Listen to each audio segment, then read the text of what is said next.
BEEX project is a no-profit foundation about visual art and photography.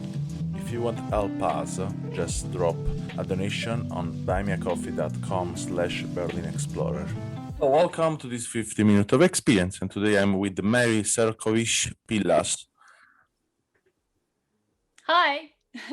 Hi Mary. Hi Emiliano. To start this podcast with you, I would like to, if you can introduce a bit of yourself, and then we can talk about your pictures and your activities, okay? Okay, that sounds great. So my name is Mary Crnkovic Pilas, a complicated name. I am from Australia originally, so I was born and raised in Australia, and I came to live in Zagreb in 1992. So soon it'll be 30 years since I started living in Zagreb. I'm originally a musician by trade, a singer, but unfortunately in the last year and a half, as with many artists, that's kind of gone down the drain, basically because of COVID. Yeah. I like street photography in terms of my photography, and I've been doing street photography now for 5 years. I shoot mainly in Zagreb, although I do love to travel, but unfortunately at the moment it's near impossible to travel. But it's opening up more and more. Yeah, I shoot in black and white. I also like, besides street photography, I like documentary photography as well, so I dabble in that a little bit too. And that's more or less all I can say for now. So if you want to ask some questions, Yeah, Emiliano. so perfect. So Mary, I have seen that you have a big archive of photography in the street photography. You are one of the curators of Badass Black and White, and you also are part of the team of Black and White Street Photos on Instagram. And That's right. I wanted to know. So you are the founder of Black and White Street Photos, right? That's right. I Okay. started that last year because I felt that although I was already a curator on Badass Black and White, I forgot to mention that I'm also a curator on Street Macadam on Instagram too. And I'm also a member of the Zagreb Photo Club, and along with my friend Ivana, we curate photos for their Instagram as well. In terms of founding Black and White Street Photos, I felt that I just wanted to do something for myself, like, how can I say, to show other artists that I would choose, and then slowly I saw that it was growing, and now I have a whole team with me. I love them all. There's David Kugelmas, Kugi. There's Rus, we still don't know his name. He is Icy Dreams. There's Richard Peterson Photography, Fuji Badger, and Chris Finnegan, who is Clicky Bait on Okay, so on Instagram. I will contact all of them to make a podcast with them also. Yeah, that'd be cool. And yeah, I'm really curious about. So, do you use to just share the picture of others on your page, or do you do it also some other activities? For the moment, we just share the photos, but we would like to maybe do some, like this podcast, we might do some live interviews with artists in the future, or perhaps do some reels or something like that. Maybe even do some tips and tricks regarding street photography as well. But that's all still, like, in the future. For now, we're just sharing other people's work. Yeah, sure. I have seen the page, and I have seen also that's the same, no, for Badass Black and White. That's right. Yeah. What's something different that we have on Black and White Street Photos on our page is that every Thursday we have a guest curator, which is really nice. So we see somebody else's visions and the artists that they like. And in many cases, we discover new artists because we hadn't heard of these people before. And that's really nice. Yeah. How does it work usually? What do you mean? How does it The the guest curator? Yeah. Yeah. Basically, what I do is I just choose from the people that I follow somebody that week who will be the guest curator. There's no real system that I use or anything. I just choose spontaneously, let's say, somebody that week. And they send you the picture, right? That's right. They send the pictures and then I post them on Thursday. Okay. Thursday. Perfect. So to jump back to your pictures, in this podcast, we talk about the experience we do it as photographer, but not only, and the people are involved in photography and what are the experience you got during your process in photography, and how do you use the tools, and if there are connections you made in your life because of these tools, and what I will ask you is to choose and tell me what are the experience you made during your research in photography, what attracts you, what would you like to get in touch in the future also. Okay. Well, first of all, I have to say that I really love the old school photographers, black and white old school photographers, especially people from Magnum. Yeah, like for example, the classics. Yeah, Henri Cartier-Bresson, Robert Doisneau. Actually, just to sidetrack, my name on Instagram is The Marvels of Daily Life, and this was taken from a quote by Robert Doisneau. So if I had to choose a favorite photographer, he would be it. Yeah. Other photographers like Elliot Erwitt, Joel Meyerowitz, Saul Leiter. Yeah. So I really like the old school photographers, and I think you can see that in my style as well, that I do it very straight, let's put it that way. And yeah, so they're my biggest influences.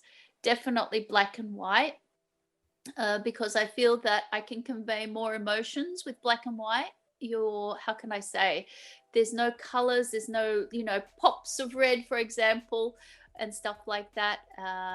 So you're really concentrated on the emotions, the composition, the story.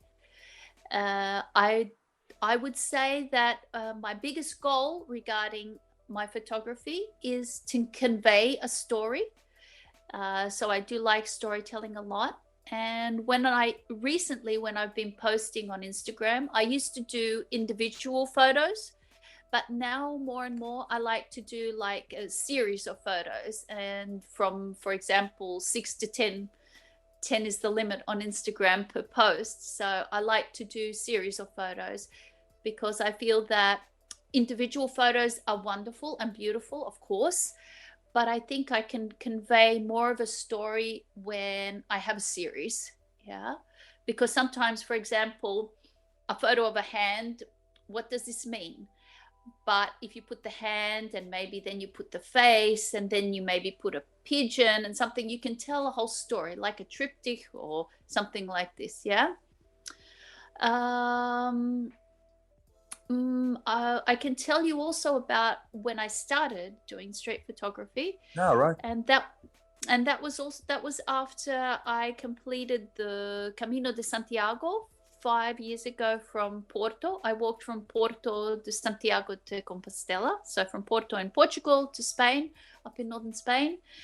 And I had liked photography a lot before, but I have 3 children, so I had to put my camera on the shelf, as they say in Croatian.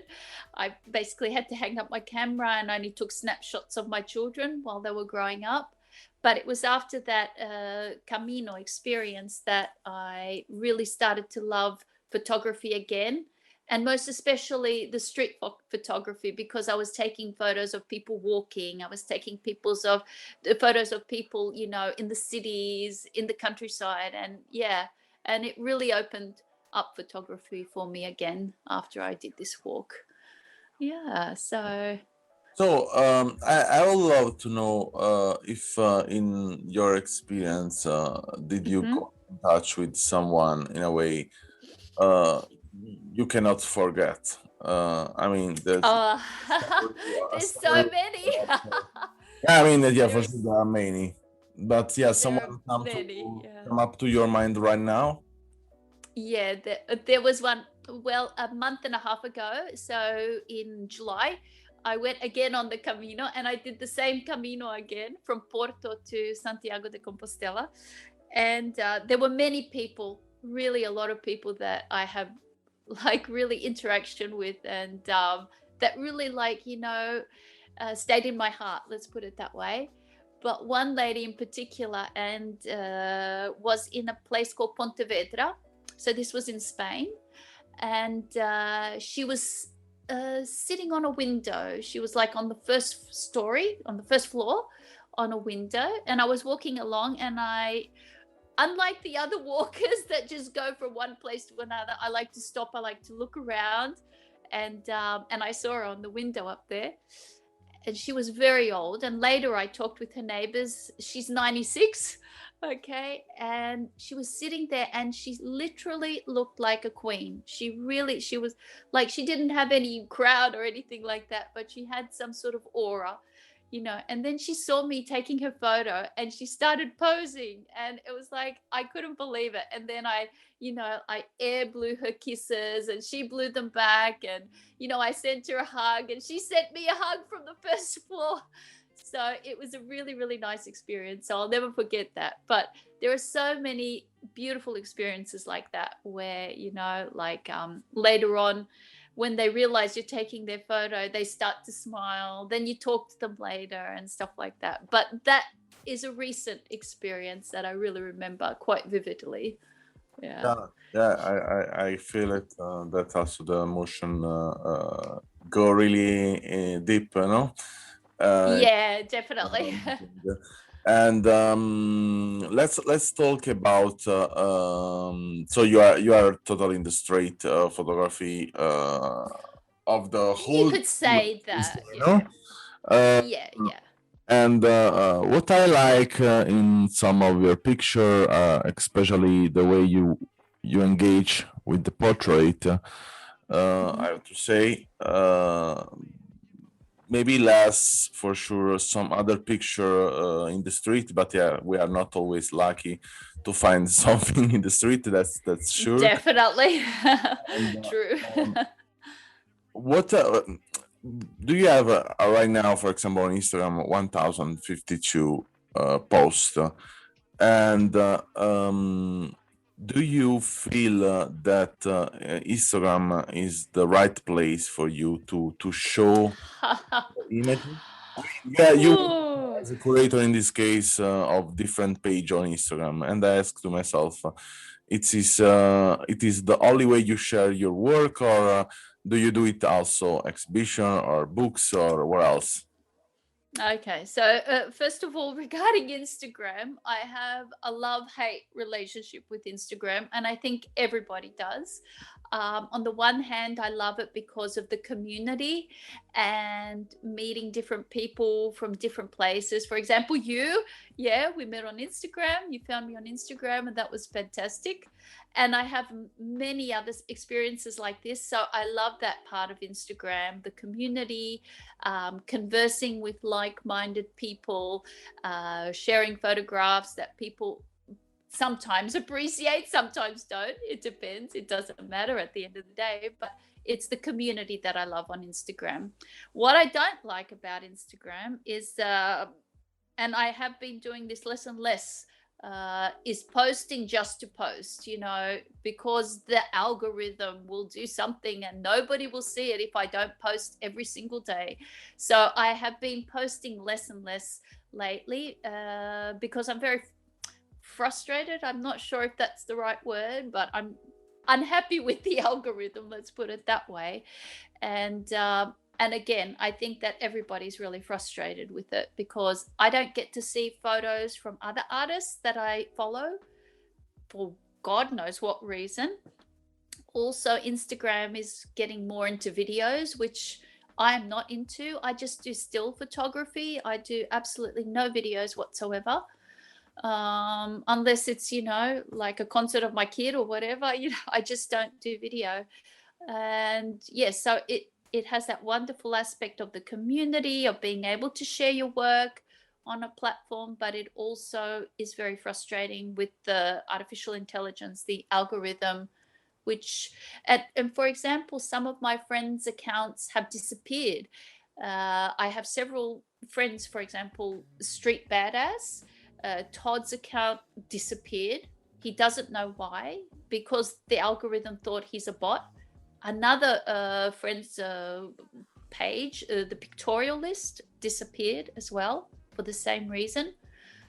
Photos get stolen. All sorts of stuff happens, really horrible stuff actually, because all of these people put a lot of hard work into their, into curating the photos, sharing their own work. So it's very frustrating on the one hand. Yeah, But the network for sure was not born to make a curatorial project, and we in a way used like that, but in a way or another, it's always good. In any case, if it's Instagram or something else, it's always good to make backup somewhere else to print exactly. down, and that's why in a way with Berlin Explorer. We work on that. I mean, when I made this project, my idea was, for sure, not only to future people, because I feel in a way, it's nice to have to discover, but we don't have the time to discover in all of the pages exist until now. And exactly. I wanted to do it also something different, because in this case, as a curator and editorial curator, so then I really care about what is inside of a project. I mean, when I work, for example, I work for the most for books for other photographers. Great. And that's cool. And not a lot for exhibition, because also the exhibition for me is a way. In a way, it's nice because you can see the picture printed big, and you can have a connection with. But I feel like the time is a limit there. I mean, you can do that, and you cannot really then enjoy the connection with the photograph. And so then I decided to move on the print book, for example, and to don't print too many books and to reserve the limited edition, because in a way or another, the photography is totally personal. And if it's true that more the photograph is seen from others in the world, more everyone can benefit, but in other ways also start to be mainstream. So then what means that? Yes, I agree. Can be also totally misunderstood or lost the value has the photograph. So in my way, I think, and this is why I print now this editorial publication of the future I want to do it. So take a bit more time, take a bit more money, but for me it's totally it's definitely the way I want to publish and the one I want to create people, putting them on a print and make available only for few in the world to have this editorial publication as collectors. So in a way, I want to give the value to these pictures are posted on Instagram to be seen many and many times, and to collect these books. And when you want to go to watch that picture inspired you have in your library, you have in your bookshelf. Yeah. So I know. I've got a lot of photo books. I'm a little bit addicted to photo books, I have to say. I'm totally addicted. I mean, now I'm in Berlin. I moved here, but I have almost all the book in Italy, and yeah, I don't know how to Uh-huh. move them because they are really Yeah. thousand. And I also collected a lot of books of a lot of people, and I have to say that Yeah. for sure it's always something inspire me a lot because I like to touch. I like to have this time, that you decide how much time you want to spend on a book or not, but also to Absolutely. play with the page.